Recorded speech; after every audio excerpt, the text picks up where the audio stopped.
Et un enfant, nous allons visiter la France 2 ou 3 fois par année. Et désormais, nous allons parler en français sur Recruiting Brainfood. OK?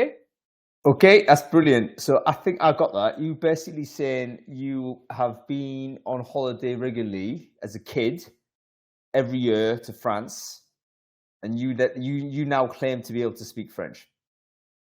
Oui, et désormais, from now on, nous allons parler en français. We're going to speak French sur Brainfood, on Brainfood. Okay? So from now on, this is a French show, okay? It's for the French, the Swiss, the Western Swiss. I'd love it. To be honest with you, there's not a lot of French media that I'm aware of talking about recruiting. I think there's a few channels. Nicolas Dassis does something on email. I think he still does like a Friday show, but I haven't seen that recently. So I hope that's still continuing. And who else? I think Guillaume Alexandre typically does a meetup or two, and then of course there's a massive sort of French community that basically are completely doing everything in French always. So I'm not in there. But yeah, I think there's a lively stuff going on. We should probably find a way to kind of bridge the two worlds a little bit more. Anyway, we better get on with the show. Welcome everybody to Brainfood Live On Air. It's episode 216, bringing it to you every Friday, no fail. I'm very excited to be having this conversation today. Reason why is because we've got an absolute change of format today. You know that usually we have a panel discussion. We talk through a topic. We go through all those bits and bobs. You're very familiar with it now. Today we're going to do a bit of a change of pace because I was really kind of persuaded into it by our guest's enthusiasm and confidence that he was going to outline this utopian stroke dystopian view as to what the future of recruitment might possibly be like without human recruiters. So I thought, okay, I'll call you bluff, Stan. You come on and you pitch this thing, and let's have a look at a slide deck on this. Then we are going to invite people from the audience to come on screen, and we're going to kind of scrutinize this and criticize it. So that's how it's going to be. So if you're watching this show now on Crowdcast, be aware that you may be invited onto screen. So make sure you have your makeup on and your Wi-Fi sorted, and it's completely safe for work in terms of your dress code and all that type of stuff, because all of this might be happening. All right, let's we'll say hello to Adam. I mean, Adam, we know where you are. You're looking particularly roast beef in You are. That hand's still red, mate. But there we go. So yeah, how long are you going to be in France? Very seriously, it's been about 2 months. I honestly don't want to talk about it. I'm going to be home in about 11 days or something like that. And wow, it's gutting for me to think that. I just heard your voice quiver just a little bit, mate. That's serious. You are emotional about it. Voice cracked, didn't it? I know. Yeah. But dudes, you know, I mean, I suppose it's difficult post-Brexit now, isn't it, to do any permanent moves into a different country, I guess. I mean, what is it? You can do 90 days or something, isn't it? That you can be in a certain place before, you know? Yeah, different things everywhere, I guess. But I'm starting a company on Tuesday. And so I think that would help me to go and live anywhere, pretty much. Yeah. I think everyone loves the entrepreneur, right? So that's a bit of news. I mean, is that news that we can share, or is it something you want to talk about on Tuesday, or what? I can say I'm starting a new company on Tuesday. That's it. All right, watch this space. All right, I like the subject of recruiter enablement. That's the only other thing. Yeah. There's a hint in terms of Adam's digital footprint. Let's say over the past several months, you'll be able to see what the company's all about. 3 guesses.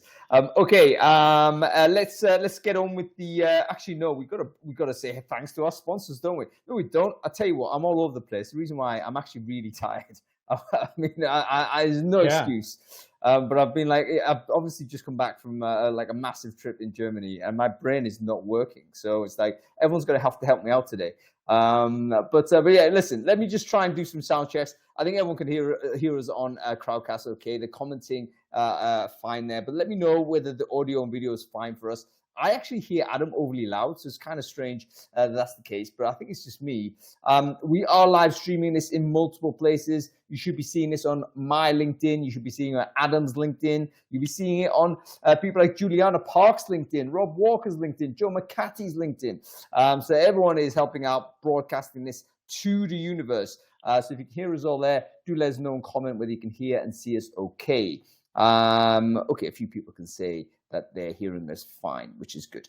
Okay, we have to thank our sponsors as always. Every week, folks, Recruiting Brainfood has been solidly sponsored now, I think, for 3 years solid. Every single week, a company stepping up and saying, you know what, we want to make sure that Brainfood Live continues its essential conversations in the recruitment universe. And today we've got a wonderful repeat sponsor that's been one of the biggest ones this year. So I'm very pleased to say thank you to Candidate, who are a fantastic UK-based, international though RPO that have been doing great things in the scale-up marketplace. But rather than me kind of say too much about it, why don't I invite on the wonderful Gabby, and she's going to tell us all about it.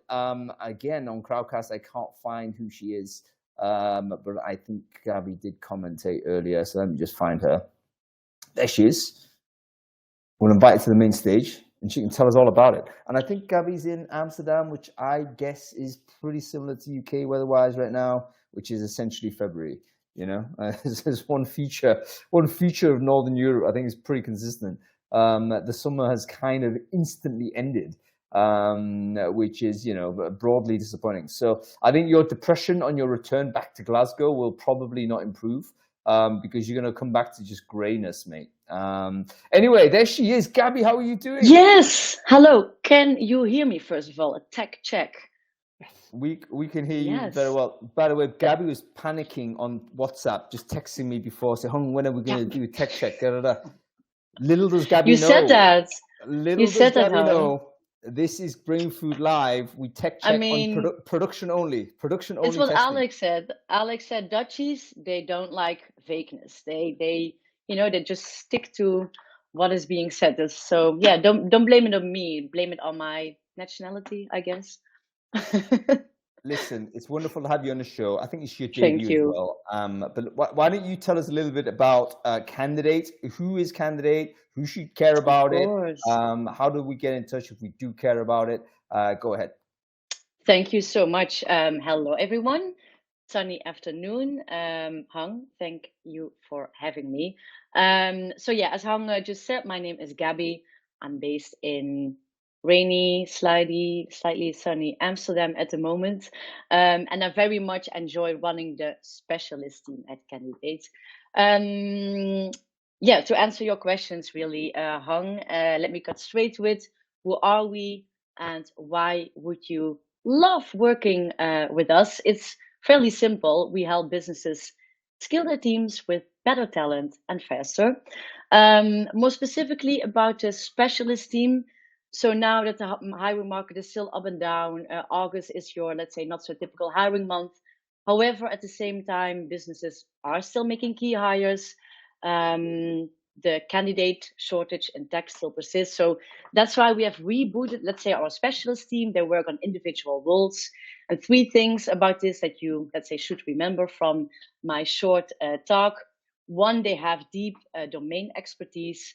Secondly, we work on a flat fee basis per role. So thirdly, that should lead to increased quality of your hiring and actually lower costs for each and every single hire. A few of the things that I'm very proud of that our team achieved lately, we placed 9 SDRs at Synopsys.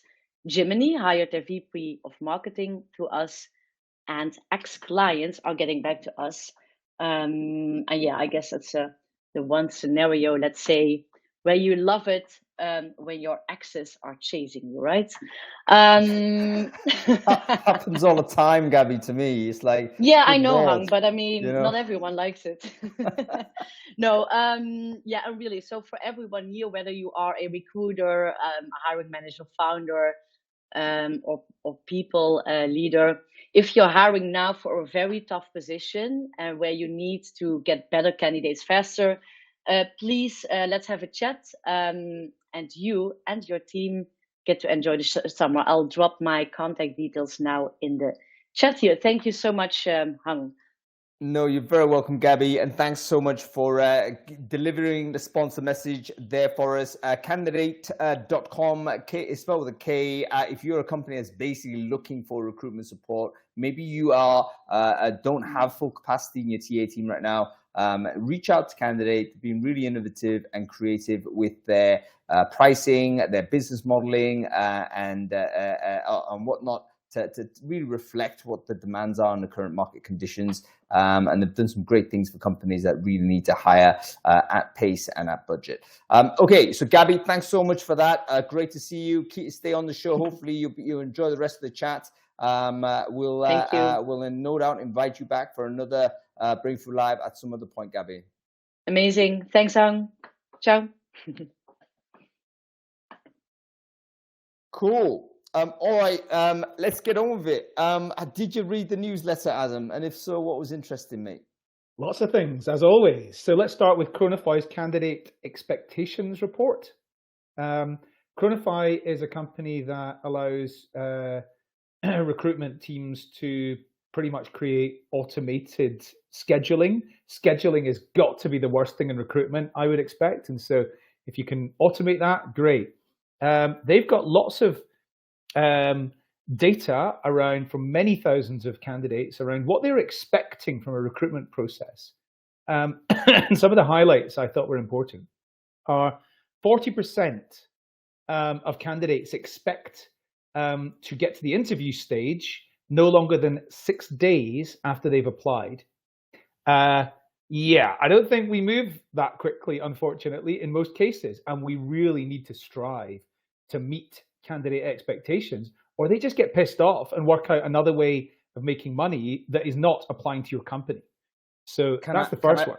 Can I just say on that one point as well, if a candidate expects to get an interview, maybe that's a Zoom call or whatever it is, I don't think it's face-to-face, but the first contact conversation with a recruiter within 6 days, you know what happens if they don't get that sort of, no, what they'll do is they'll continue harassing the recruiter.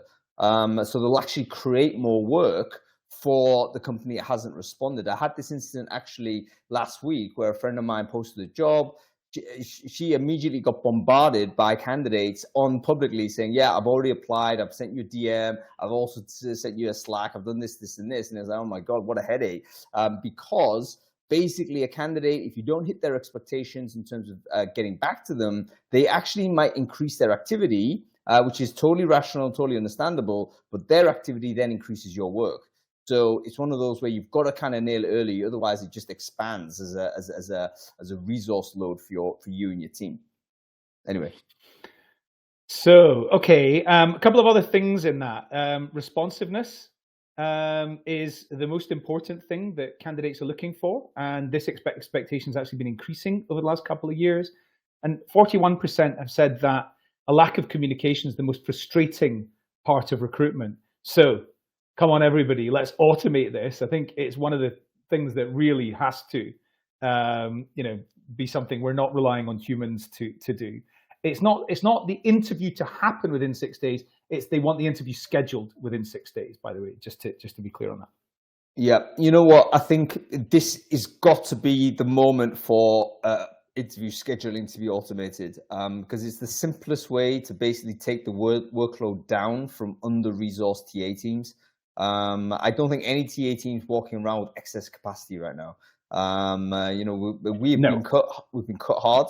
That means that a lot of TA teams are probably a little bit under capacity in terms of the over capacity, should I say, in terms of the resources available. And so they need to get it efficient. It's got to be the quickest way to do it is to get rid of this email chasing business, and to use an enterprise grade software like Chronify or GoodTime or whatever it might be. There's loads of tools out there that can help you do it. And to be honest with you, a decent ATS these days will have a component which should be very strong. It should be part of your thinking when you're analyzing, the fit for purpose of core software, whether it has that feature built in or whether it has compatibility with some of these great standalone products that are out there. Anyway, cool. Give us another one, Adam. Okay, so Hung, you think that our salaries are not quite as good as your market worth, but let me just remember. So you say you work from the office 5 days a week. Okay, and what we're offering is you the opportunity to work from home 3 days a week. So let me just share my screen and get out my cost of commuting calculator. And let's talk through what that means to your total net take home and like savings, et cetera, et cetera. This is recruiter enablement, as far as I'm concerned, like calculators. We need these top props and tools and things to help us overcome objections. And a cost of commuting calculator is one that I highly recommend. And there is an example in Recruiting Brainfood. And in fact, it even tells you how to go about creating your own with ChatGPT. Have you shared your screen? Because I think it no, I haven't shared my screen. It was just I was just doing some role play there. Your role play, the role play was so convincing. I actually thought it was normal dialogue, Adam. So yeah, that's so accurate. No, but listen, it's a really interesting tool. Basically, it's a weapon for employees to essentially make the case for remote. If you are a remote worker, you enjoy remote, and you're getting called back to the office, well, here's a calculator that you can use to say, you know what, if I was to commute, this is how much it's going to cost. And it's no good for you, it's no good for me. So worth having in your locker if you are finding yourself in a position where you're having that conversation. I'll share that link into the chat stream. It's called The Value of Not Commuting. And it's something we've never calculated before. But basically, yeah, Oscar, I'm totally confused. I'm totally knackered, man. I think I'm kind of sleep deprived. But anyway, there we go. Check it out. It's a great link. It's a nice tool. It's just I think it's just an embedded Excel, so it's worth you having a look at. Okay, give us. Sorry, you were going to say? No, I've got more. Go on. So Nielsen Norman Group, who are researchers in user experience, basically. They've done some research which shows how much employee productivity can increase with the use of generative AI. So the average is 66%. Now, get this, because this is not what I was expecting at all. They did 3 case studies. One for customer support, which I thought was going to be basically taken out the game completely by generative AI. The second was for like white collar professionals in things like marketing and HR and sales who are writing like documents, regular use documents, basically. And the third was software engineers, software developers, programmers, I should say, because engineering is not something necessarily, nuances in there. Right. Anyway, customer support, productivity increase, about 18%, something like that. The people who are writing like business documents, about 60%. And then programmers was like 120%, 130%, something like that. So I was slightly surprised to read this, but it's hopefully you all find it interesting as well. Yeah, it's actually a really interesting collection of the very early case studies that have been performed by researchers on kind of, they beat it in terms of, look, here's a bunch of people that are using AI, here's a lot of people that aren't using AI, and they've just measured the output over time, performance over time. And some of these studies, I think, are going to be canonical in the sense that we're going to keep referring back to them as to how, this is how we can demonstrate the case. So the call center one, I think, was very clear. It basically, the main learning from that is that junior or inexperienced workers were able to up level much more quickly to a experienced standard with the use of AI. So instead of taking 6 months to productivity, they took it to about 6 weeks. So AI, very, very useful in the context of customer service and customer support, should we say, for junior people particularly. And anybody producing business documentation. I would imagine most of the people watching or listening to this show now probably are using generative AI for that purpose. So creating a blog post, creating internal documentation, recruiters, HR people, we do create a lot of textual documentation. We're probably using the text composition outputs as the main thing for from generative AI. And software engineering, I'm not surprised by this. And the reason why is because just the nature of software engineering, they're probably measuring productivity in terms of how much code is deployed. And I would imagine that that is based on the fact that the code generation can do it without error.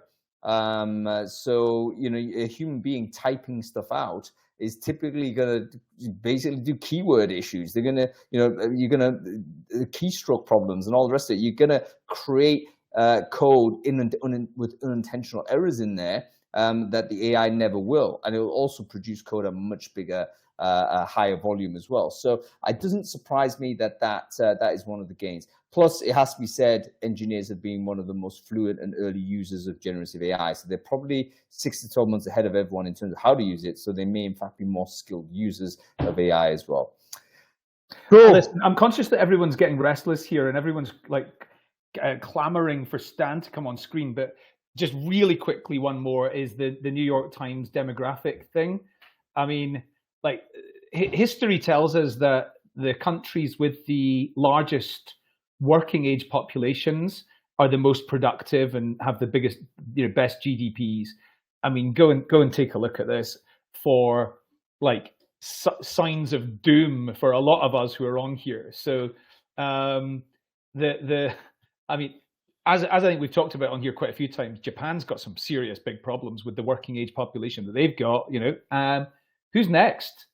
Britain, Eastern Europe, but lots of Europe. Europe's got big problems coming as we're all going to be retiring, and there's not enough people coming behind us. So we're not conscious of this at all, and I'm pleased that demography is becoming a bigger part of how we're thinking about recruitment, because fundamentally it is this is the talent pipeline. We talk about the talent pipeline. There's no sort of a better way to think about population other than where are the next generation of people coming from. Now, European societies have previously got away with it through, you know, immigration and bringing people in from the outside. That's all been well and good, but it's coming at political and social cost. And it's coming to the point where, you know, we're going to end up electing sort of governments that are simply hostile to it. UK being a good example of that. So we need. I imagine the Netherlands is one as well. They've got 17 million people in half the size of Scotland today. And as Stan's just pointed out in response to this comment, there will be bots. So bots the might help. And the UK have got hope. The thing is, the bots might help, but at the same time, they'll help in terms of the production aspect, but they won't help in the consumption aspect, because a person coming into the country is not just a worker, he or she is also a consumer. So one of the things that I think the AI evangelists, and I'm an AI evangelist generally, but the AI optimists, shall we say, I think mistake. They simply think about AI in terms of its productivity gains. They don't think about what happens when you lose a consumer. Because guess what? A lot of our economies are based on people spending stuff. As far as I know, and AI is not going to go out and spend stuff. So anyway, there we go. Right, let's bring on Stan. I think we've had enough chit chat. Stan, you better not disappoint, mate. Taking a massive risk, roll of the dice.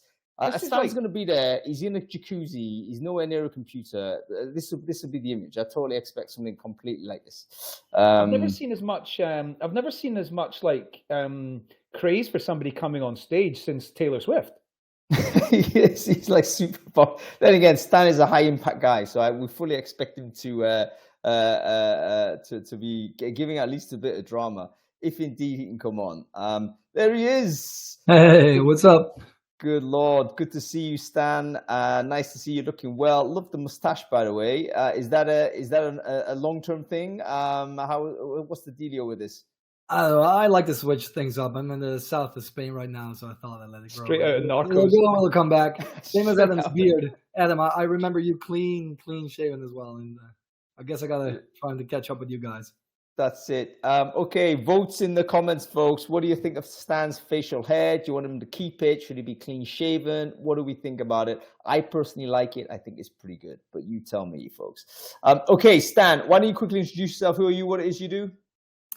I work at Smart Cruise. It's a hiring platform. We're trying to be the most usable, flexible, and connected one. And I'm blessed to run partnerships. So I get to see loads of amazing tech, loads of amazing services partners, and really build this holistic view of what we're doing to drive that one thing we're all after, whether you're on the vendor side or in-house side or agency side, and that's deliver hiring success, create successful hires and happy employees. Fantastic stuff. And Stan is always a good person to follow online. He's very, very good on LinkedIn, always prepared to make intelligent and a controversial commentary on things online. So really good person to follow. Stan, you and I had a chat about this. You were saying, hey, listen, I got this vision of how it's going to be. This is the potential future of how fully automated recruiting looks like. And I listened to this and I thought, okay, fine. Not skeptical, because I do believe that these things are feasible and possible. But I wanted to use this conversation and your presentation as a thought experiment to say, okay, let's put out the view, how it could be, and then we'll tackle it in comments and bring as almost a radio call in afterwards to see who wants to come in and take a shot at you. So I wonder whether, do you have the presentation? Are you prepared to deliver it? What's the dealio? Yeah, I shared it with you. I have it here. If I can screen share myself, then yeah, you screen share. I've got no interest in it up. Okay, so just a few disclaimers before we go there.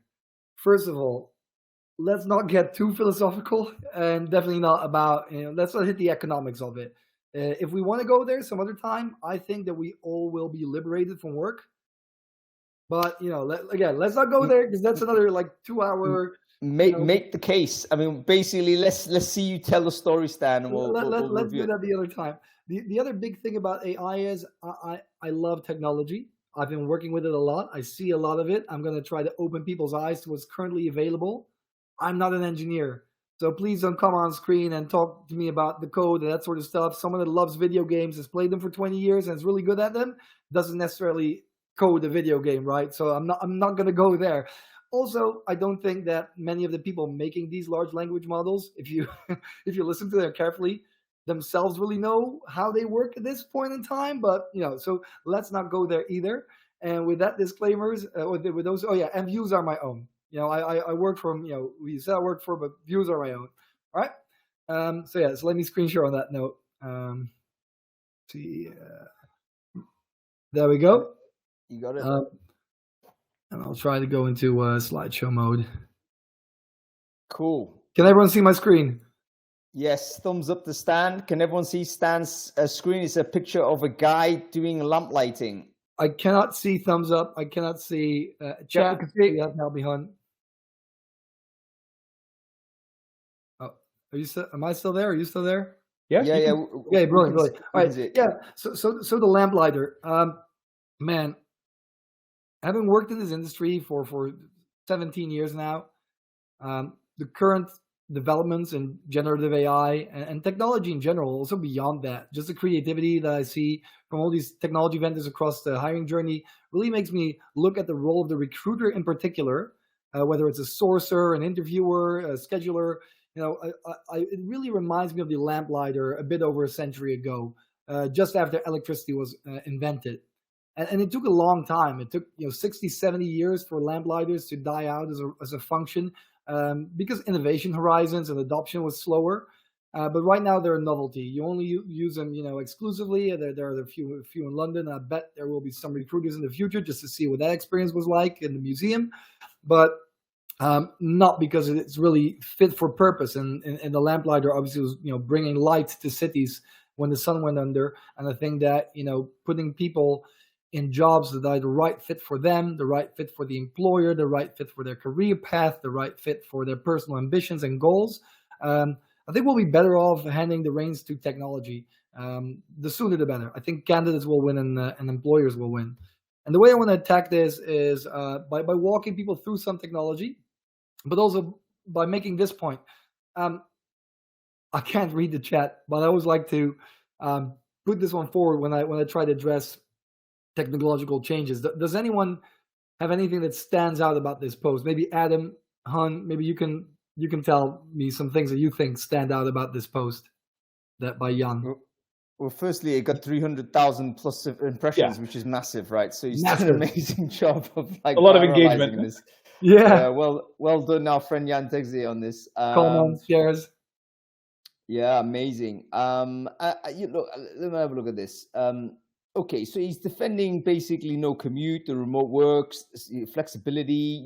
This is good work. So it's basically a human being that's able to control a lot of the experience of work, which I think, in the pre-COVID era, we probably didn't have that. We were working to other people's schedules, working to other people's environments. We couldn't choose when we started work, when we ended work, what tools we use, etc., etc. So all of the components of good work, I think, is probably now to hand. And Jan is basically making this connected with the concept of not being in the office. So yeah, that's my reading of it. Right, Adam, anything to add to that? Well, yeah, I mean, the amount of comments on here mean it's an important subject to people. 201 comments on here means people are really passionate about this subject. Personally, I entirely agree. And his final clause, "there's no going back," is one that I entirely subscribe to. Love it. Well, this was not what I wanted to prove. The whole thing was written by AI. That was the point that I was trying to make. The subject was chosen by AI. The closing point, the argument was created by AI. The whole body, and the funniest thing about it is that a bit later that same month, Jan confessed to it. If you look at the right post, he explained how he did it, and people clearly didn't care as much. They clearly didn't care as much. Still quite a few comments, but far less engagement, and I think that's also very. True for how we're hiring. People don't really care who's doing the middle work, who's bringing, making that connection between the job seeker and the employer. They just care that it's something that they, that's a fit. And as you can clearly see by the post on the left, this was a great post indeed. It was topical and it hit a lot of people.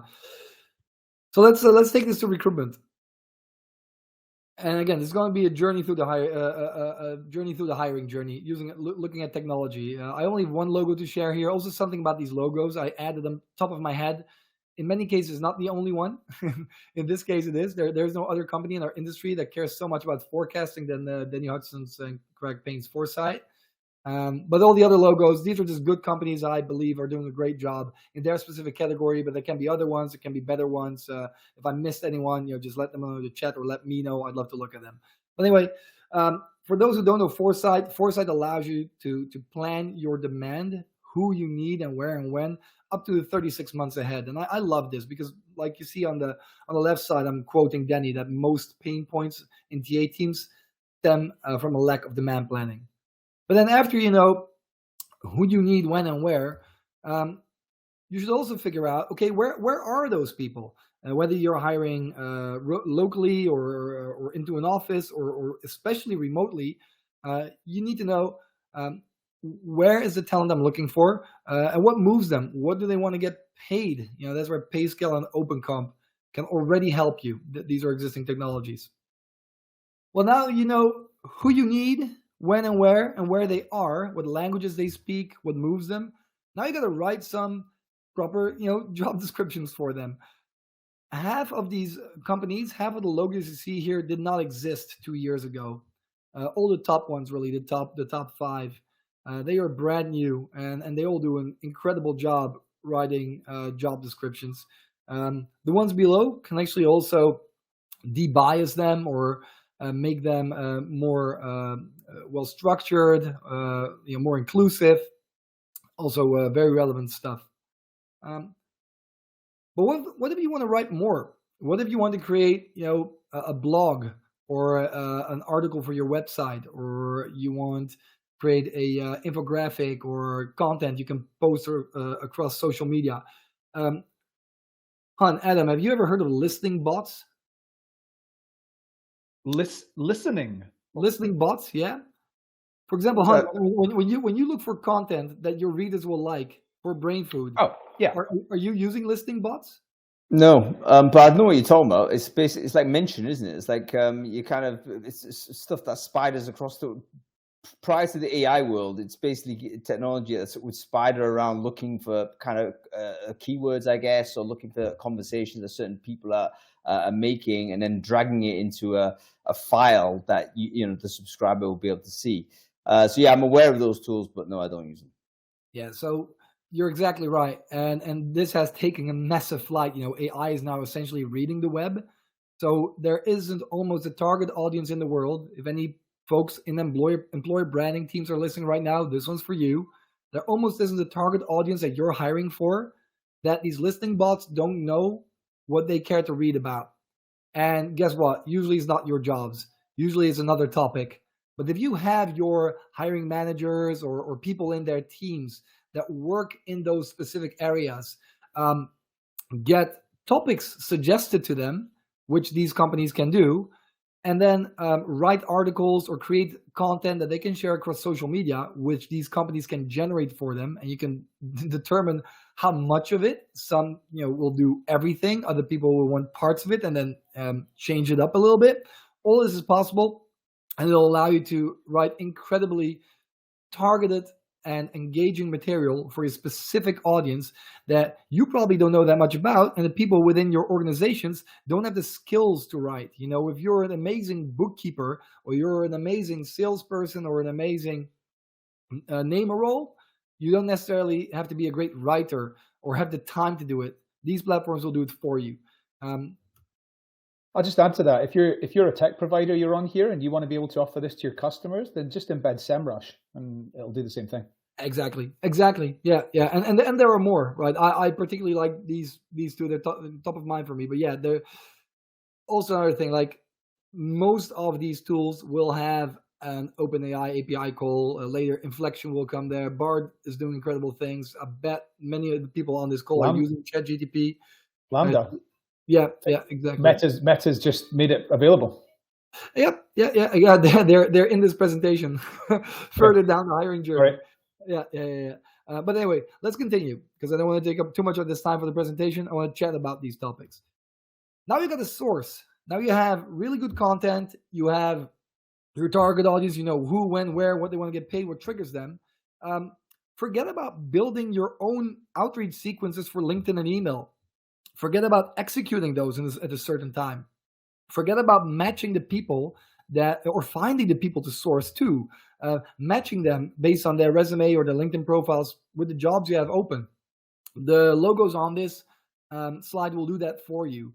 Many of them also have integrations again with generative AI APIs, so they can do even more. Some of the logos on here can reply to candidates that email them back, essentially building a whole conversational workflow.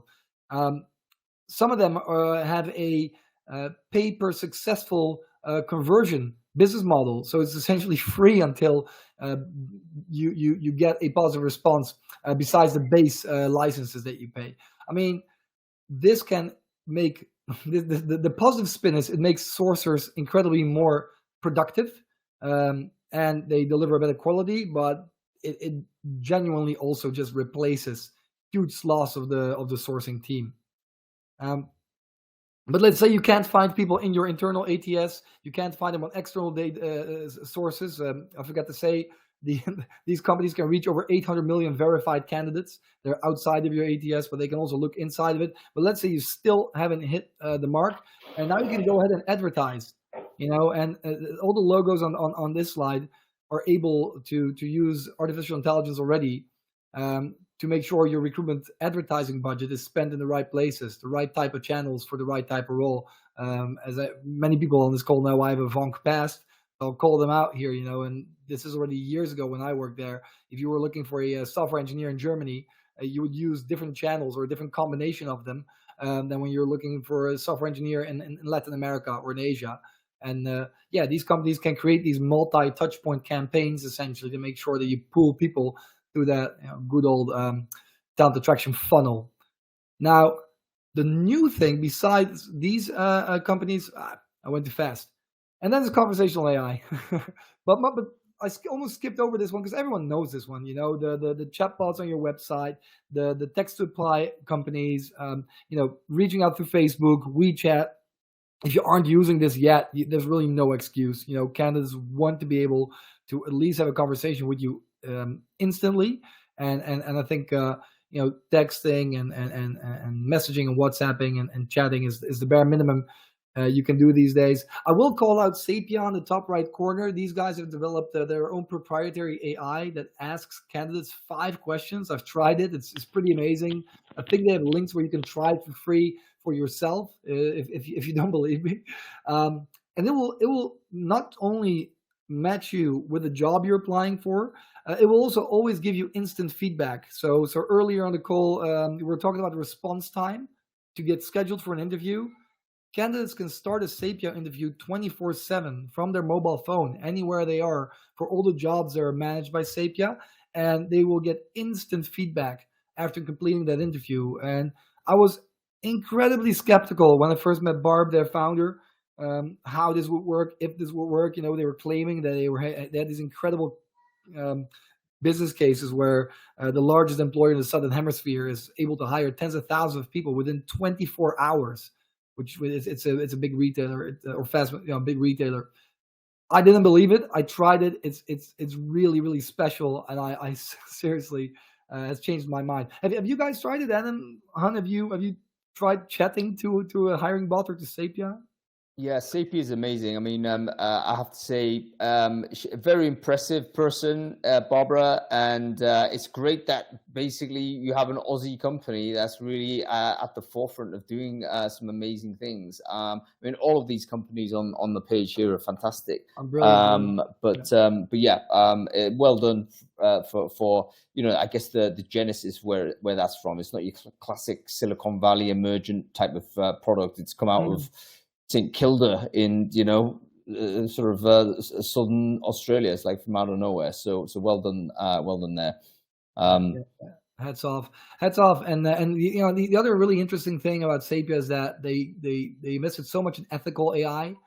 Their bot essentially makes decisions, which is incredibly risky in hiring. It's illegal in some states, and they publish about how their AI makes decisions publicly. I've shared this stuff with our VP of engineering. He was thoroughly impressed. I can't read it. It's far too technical. But if you're a techie or you have techies in your company, look up how, Sapia's decision making, or we can probably find you a link on and share this with the community, because it's super, super impressive. Anyway, I want to go to the next category, which is one of my favorites, because I, as you can hear, like to speak. If you know me, you guys know I like to talk. And I think the voice is the best user experience. It's why 600 million households have these voice recognition type of softwares in their house already. Google Home and Amazon obviously has theirs, and Siri is getting better every day. But we have this stuff in recruitment as well. All of these logos can actually call candidates on their mobile phone and have a conversation with them. Here I'd like to highlight Scotty. I'm huge fan of what they've been doing. Plus they're Dutch, so there's some Dutch connection there. But they can call 500,000 candidates at the same time, ask these folks if they are available for a job. If they are, ask them if a certain job is interesting for them. If it is, great. If it isn't, they can offer different jobs. If they want to learn more about the company first, no problem. It will tell them more about the company first and then go back to the jobs. Now, if they do like a job, Scotty can screen, ask knockout questions, and then they can do something called smart sourcing to connect people with a recruiter. So if you're a recruiter and Scotty's on the phone with a candidate that might be a fit, they can call you while they're speaking to the other candidates and transfer them straight over to you. But in many cases, especially for the less complex jobs, they won't have to. Jobs in consumer call centers, jobs at warehouses, they can just schedule the candidate in for their first day or for their trial run. You can even, what you call connect the offer workflow in there, right? So that the candidate can receive an offer, sign it, the Scotty can call them back that everything is settled, and they can prepare them for the job. What do they need to bring? On the first day, they can have a quick call before. During the day, they can ask how it's going. After the day, the bot can ask for candidate feedback. Pretty much everything a human is doing. So see where I'm going with this? Back to that lamplighter analogy. Quick interruption, Stan. Sure. Just to go back on Adam's point on your kind of expectations, technology like this will completely nail that sort of use case. because candidates were upset that they were not getting any information after application. Excuse me. Well, guess what? Use of these types of technologies will give you instantaneous sort of updates as to where your status is, and where what the next day will be. It will just eliminate this phenomena of candidates going through in the process, putting energy into it, not seeing anything at all back. So yeah, I just want to make that point. Absolutely, and man, the bot never sleeps. It's never tired. It's not led by emotions. It doesn't get angry. It doesn't get hungry. It never forgets. It doesn't make the same errors humans do, and it can be called back 24/7 across any device in any place at time. It doesn't get mad at you. So it's a far, far, far better candidate experience, and it proves that. Like, one of the things that you often hear about this automation taking over is, candidates want to speak to humans. Well, the data says otherwise. As I'm such a big fan of data, Scotty did a huge test with a large Dutch RPO, where their NPS scores were consistently 10, 15 points higher than human recruiters. Their completion rate of the conversation was consistently above 93%, where the human recruiters usually had to cut off a conversation around 70% of the conversation. The candidate lost interest. So it's more efficient, and it has offers a better experience. I'm at my girlfriend's cousin's place in Malaga. We're having a city trip here. He's not from the recruitment space, and we were talking about this. He said, "Oh, but wait, that's actually kind of paradoxical, because if they can do all of this and they are hiring for customer service jobs, then can't they do the whole customer service job?" And yes, absolutely they can. Like Curious Thing and Scotty and Qualify as well, all of them besides recruitment also automate customer service. So that brings me back to that all being liberated from work stuff. But again, let's not go there. According to Nielsen Norman, the productivity uplift in customer support is not as high as it is in other areas. Interesting. Yeah, can you, Stan, just quick side note, can you introduce me to whoever's behind Curious Thing? Because just based on the logo, I think we'd be friends, and I want to know that person. Yeah, for sure. Guess who I introduced him to as well? You were just talking about Chronify. Yeah. So these guys are speaking, which is obviously matchmaking heaven scheduling wise. But anyway, rise of voice technology. Voice technology can be a whole brain food, but let me move forward. Assessment platforms. Humans are terrible at assessing, especially new interviewers, new recruiters. They usually they hone some kind of intuition and skill over time, but even those aren't able to shut off their bias, for example, right? And really make matches to the extent that assessment platforms can. It's really the only way to move past CVs is to start measuring people based on their skills, soft and hard, and behaviors.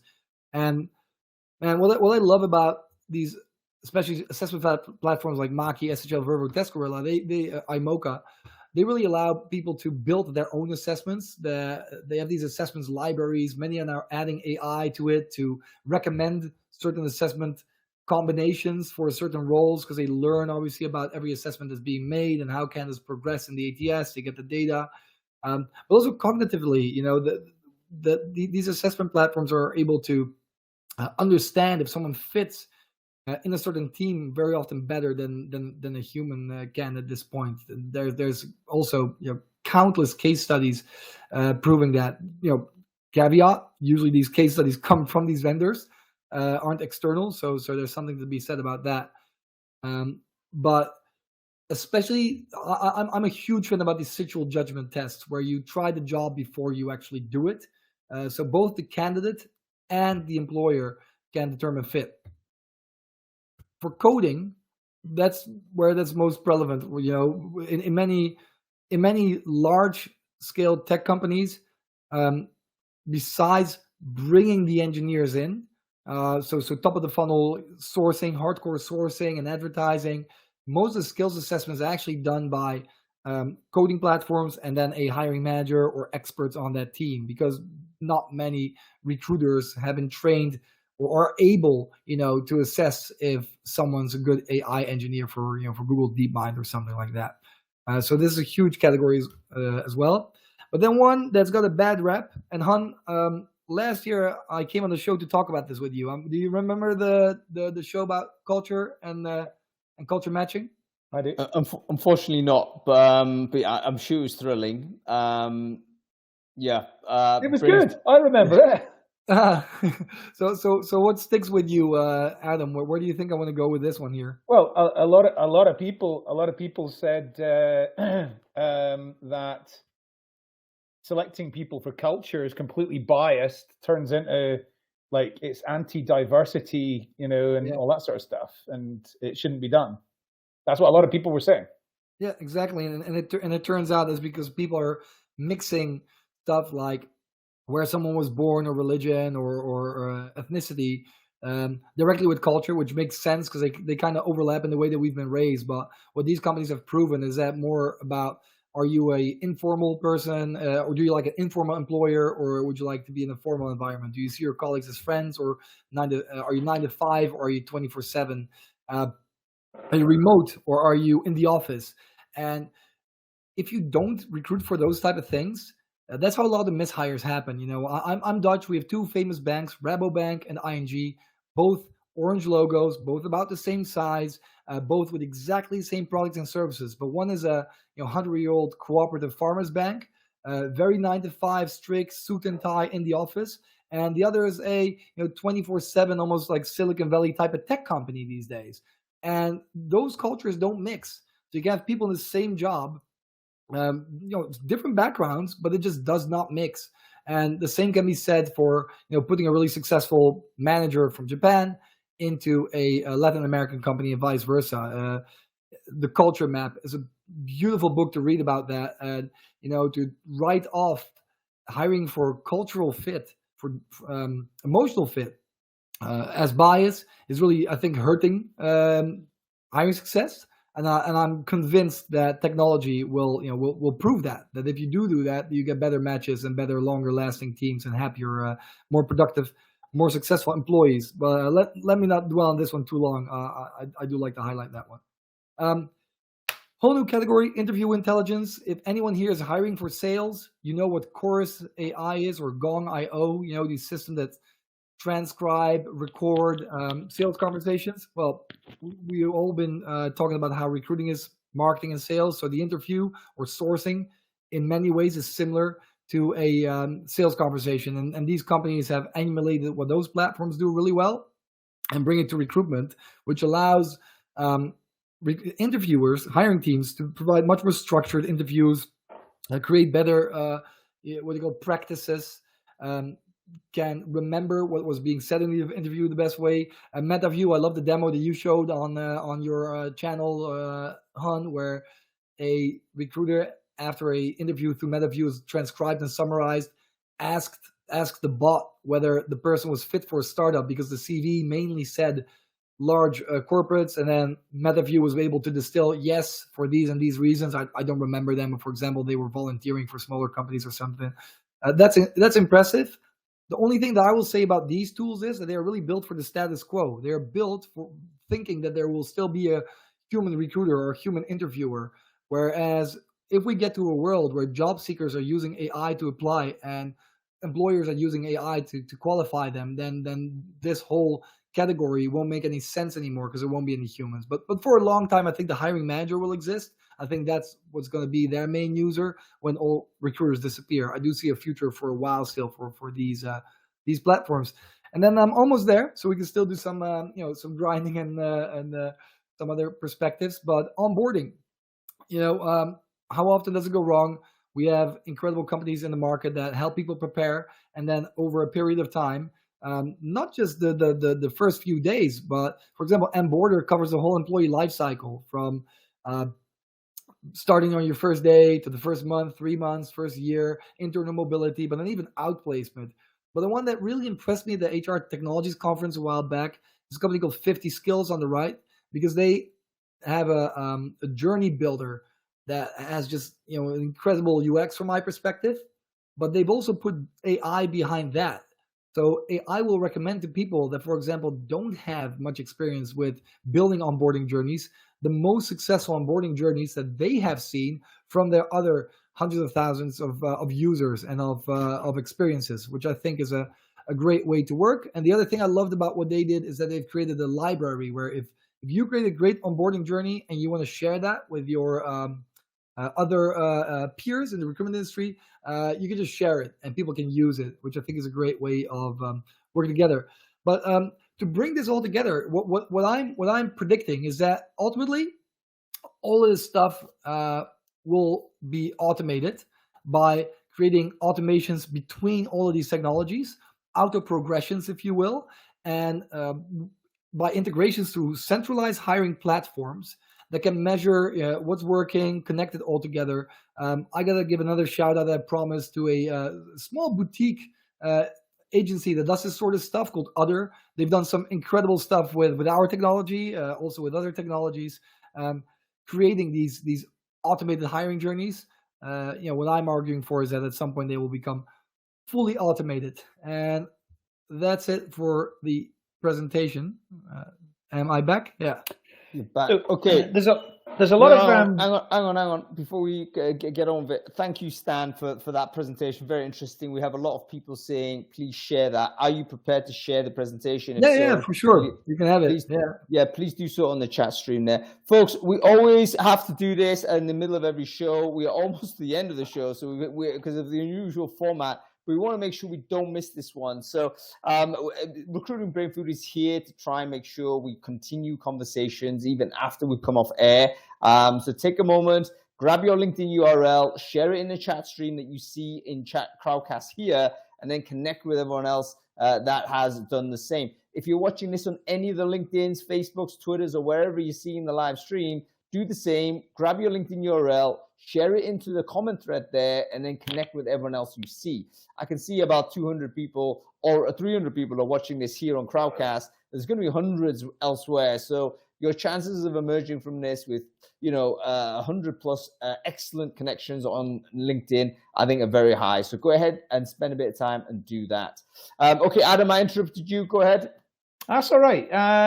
So I just wanted to respond to a lot of the comments on the chat here while Stan was talking, and then get Stan's opinion on this. So there's a lot of people in here saying, "Oh, I might as well just retire," or things like that.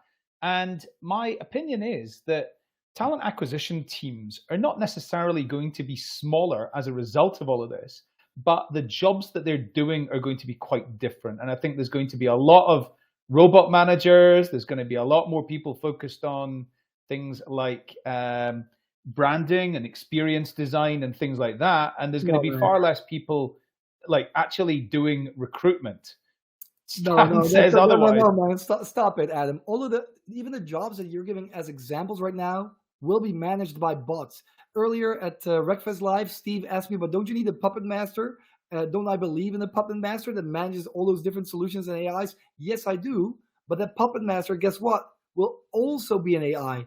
Obviously, because if there's a human doing this job, even if they'll do it for a week, the AI will know enough about it to self-teach it to do better, faster, higher quality, better candidate experience, better matches. Mate, we are all, not just you guys, I am losing the current job we have. And the chance that those jobs will come back or create new jobs for the first time in history is incredibly small, because not just productivity has been enhanced in this latest technological revolution, but also quality. So what's left? Slowly but surely, you need to find out how to leverage AI for your own, for your own benefits and your employer's benefits. Because the people that don't, they have a short, job horizon. But after that, very likely the social constructs, the way we treat economy and consumption and wealth distribution will have to change, because they're unsustainable in relation with the current developments. And I think the smartest people at top, they know and are preparing for it. No, absolutely. Okay, we've got some time to bring people on screen. The plan was always to rope people who are particularly passionate about this. Are you annoyed by this presentation? Are you inspired by it? Do you want to come on screen and give your comments? How do I do this? I mean, if someone does want to come on screen, please do say in the comments. I think you can put your hand up or something. Is there a feature to do that? I don't think so. But okay, if anybody wants to come on screen, just say so. Otherwise, I might just pick random people out, like a comedian in the front row or something, and we'll see where we go. Stan, who chooses the tech stack then? A bot chooses the tech stack. So who chooses which bot chooses the tech stack? Does a bot select a bot to choose the tech stack that's used for talent acquisition? This is already happening, man. When you try to choose a holiday or choose a movie, you ask ChatGPT, right? So, hey, I have this challenge in this market. What do I use? I think the future of platforms like the one I'm working for is being able to answer those questions instantly. Really empower hiring teams to break free from those legacy processes, legacy systems, and leverage the power of technology and AI to instantly create far more compelling candidate journeys, far better matches. You know, the ingredients are here. The problem is we're still thinking in the status quo. We're still thinking, how do we make the recruiter more productive? No, we need to be thinking about the end goal. How do we make better job matches? You know, how do we make people happier, employers happier, retention longer? This is the sort of stuff. Not how to make recruiters more productive. Show me a person outside of our industry that will raise their hand if you ask them if they want to talk to a recruiter. Show me one. Okay, Jane, I've just invited you on screen. I thought you had a really interesting comment, so I want to try and see if you want to come on. No is okay, but if you want to come on and have a chat with us, that would be amazing. Okay, I think the dystopia view is not irrational in my view. I think that the logic of our current economic system is to do things as efficiently as possible to make as much revenue. That means getting rid of headcount. I mean, we've seen it over the last 12 months. The big tech layoffs, it's all about reducing headcount. They don't care. They meaning us. So if we're company owners, we'll also think this way. And it's important to realize that the them and us argument is often a case of simply our own positioning, because oftentimes them is us, depending on whether we're the user of the product or whether the subject to being used or whether we're a service provider or whatever it is. So all of those things are a big part of it. Question is, what do humans do? Do we start our own hobby farms? I definitely think we should learn how to grow food. I think it makes sense. Do we even have space to do that, though? We don't know. Okay, Angel, I think it's Angel. Let's try and bring Angel on. Perhaps he or she, I think it's a he, as a Latin name, I believe. Come on screen. Let's have a chat and see whether this works. And Adam Gordon, do you remember when we first started Brainfood Live on Air, the initial idea behind it was that we would do a call-in show. But at that time, 3 years ago, basically no one would be prepared to do it. People are raising hands. There's a feature to do this. But now, has the world changed enough? It may have changed, but I can't understand the UX in order to get hold of this. All right, I don't see who's actually wanted to come on screen. I'm sorry, guys. I've pressed something and it's gone away. Okay, I don't think this is working. All right. Just say in the chat if you're coming. Angel is here. No, Angel is here. Just. Hey, can you hear me okay? Oh, it's not. Yes. It's Angel, I think. We It's can hear Angel, you. We yeah. can't see you. Do you want to stick? You okay? Camera off, but camera on. Will Yeah, be good camera as well, off is great because it's too early here and I'm in the dark anyway, so it's great. Okay. Go ahead. What have you got to say to Stan, Angel? Yeah, it does frighten me, if I'm being completely honest. I'm very, very new to recruiting. I'm mostly doing sourcing at this point. But all of this information, it is a bit of information overload. I'm sort of joking about the hobby farm thing, but I would totally go that direction if I had the option at this point, because it does sound a little bit frightening if somebody can just come in and put a bot in to do my job at this point, right? When did you come into the industry, Angel? Just 9 months ago. Yeah. Okay, cool. In healthcare in Canada, so it's fun. Yeah, I mean, I think the reality is all of us are feeling the same. It's not about how long you've been in the business. There's people that are veterans, and I mean, some of the more harsher comments in the comment stream are actually industry veterans that have been doing the job for 20, 30 years. So I think everyone is feeling that, okay, this is something that might be happening and something to think about. But the reason why Stan is presenting this is basically to kind of test the edges of it. There's certainly there's no organization that's anywhere close to doing all of this as we have laid out. But it's a possible future, and that causes us to think, okay, what else do we need to do in order to position well? Adam, I wonder whether you got any thoughts on this. Like, how would you address some of Angel's concerns there? Well, I mean, I think that healthcare is one of those industries where, I was thinking actually a bit further meta, which is than this, which is like, if Stan's right and we're not going to need any humans in recruitment at all, actually recruitment is one of many industry like professions that you're not going to need humans for at all. So why would you need recruitment if we don't need to hire anybody? However, Angel's choice of healthcare is a very good one, because that definitely is an industry which we've seen from McKinsey and many others is going to be much less disrupted by technology than others. So I don't know if that was by design or not, Angel, but well done. No, I think yeah. Stay in healthcare is definitely true. A couple of reasons why that's a positive thing. Number one, demographic decline. We've talked about this. We're living longer and we're getting basically iller as we get older, right? So we're going to need more healthcare per capita. Secondly, we also want the human touch. That is the case. I call it human preferred anyway, is my quote on this, which is basically you might get an automated solution that is technically better, but in certain areas or certain domains, we would actually prefer the human in any case, even though they were technically worse, because sometimes we need the person to hold our hand.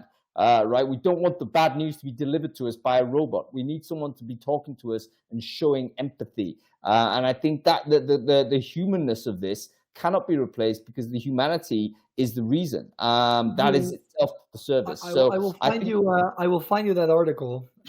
But a piece of research recently came out showing how people needing healthcare perceived bots as having more empathy than doctors. I think that's true. And it's a big piece of research. I can see that, yeah. I'll try to get you that link for Brainfood. I'll have it to you by this afternoon. And there was a logical reason even behind it, that they thought like doctors can't have too much empathy, because if they do, the job would be unsustainable for them. They need to be able to let go from the pain and the suffering that they're seeing.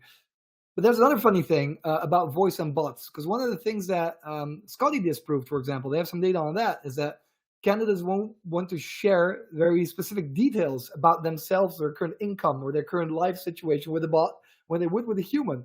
The opposite turned out to be true. And job seekers trust the bot or distrust the bot far less, or trust the bot more than they do the human that's calling them. And no, let me intercede there. I think it is actually not to do with bot or human. It's got to do more with the social distance you have with the thing that you're talking to. So, for instance, very well known trope: you tell the barman everything, you tell the taxi driver everything, you don't tell your best friend half the stuff that you might share over a beer with the cocktail guy. And it's because of the social distance. So I think it's the bot basically has guaranteed social distance. It's never going to go anywhere, we think. Therefore, that's the thing. Okay, Angel, we're going to let you go. Thank you for coming on screen. We're going to bring on Barry. Is it Barry D. Paolo, I believe. Let me see if I can find Barry. Oh, God, this is quite tricky. It's not Barry, it's Brad. Bradley, there we go. We're going to accept him onto the main stage. All right, so people can actually stick their hands up, and I can click them on. It looks like it's something totally easy to do. Oh, there's Bradley. Bradley, how are you doing? I am great. I'm not sure why I'm on stage twice, but two Bradleys is better than one. Stay where you are. What have you got to say, caller? Well, you know, this is our first time meeting, Hung, but I'm a big fan of Adam and Stan's and know them both well. So I'm going to kind of sit right in the middle between the two of them, because Adam and I are both big fans of automation, both founders of automation companies. So I do believe that, you know, I think Adam is right. The recruitment function is going to change completely. We're going to see more people driving ships and picking like tech stacks and things like that. But a lot of the process is going to become automated. It's going to become bot driven. I think the whole nurturing the conversation side, the sourcing, reviving applicant tracking systems, all of that driving things right through. But right down to the hiring decision. I don't know if bots are going to make final hiring decisions. I think they can replace a big part of the process, but I think Adam is like I'm kind of right in between the two of them. It's going to change completely. Talent acquisition teams are going to become more focused on tech and marketing versus sourcing and screening. If I just respond to that with one thing, which is one thing I said, I'm going to take it back. I'm going to take back the comment I said, which was that talent acquisition teams will be the same size. They will definitely not be the same size. However, I agree. Between now and a big reduction in the size of the team, they're going to expand in particular areas, because right now the battleground in most companies is in the recruiter area, and it's going to become more and more about the experience design and the speed and all those sorts of things. And every company, most companies, are going to have to get better at that, and they're going to have to refocus people out of filling jobs into that area to get better and better at that, I think, in advance of the bots taking over. So I'm not totally disagreeing with Stan, and I am pretty close to him on this, but I don't quite get the concept of the bot chooses which ATS and things like that. I don't quite get that. Yeah, I'm with you on that one, Adam. I think we're still going to need people to drive the tech stack, and I don't know necessarily about ensuring it's working properly, because AI is going to do a much better job at that than we can. But the team is going to change drastically. Recruitment teams are going to drop in size. AI is here to stay, and it's going to replace a big part of the process.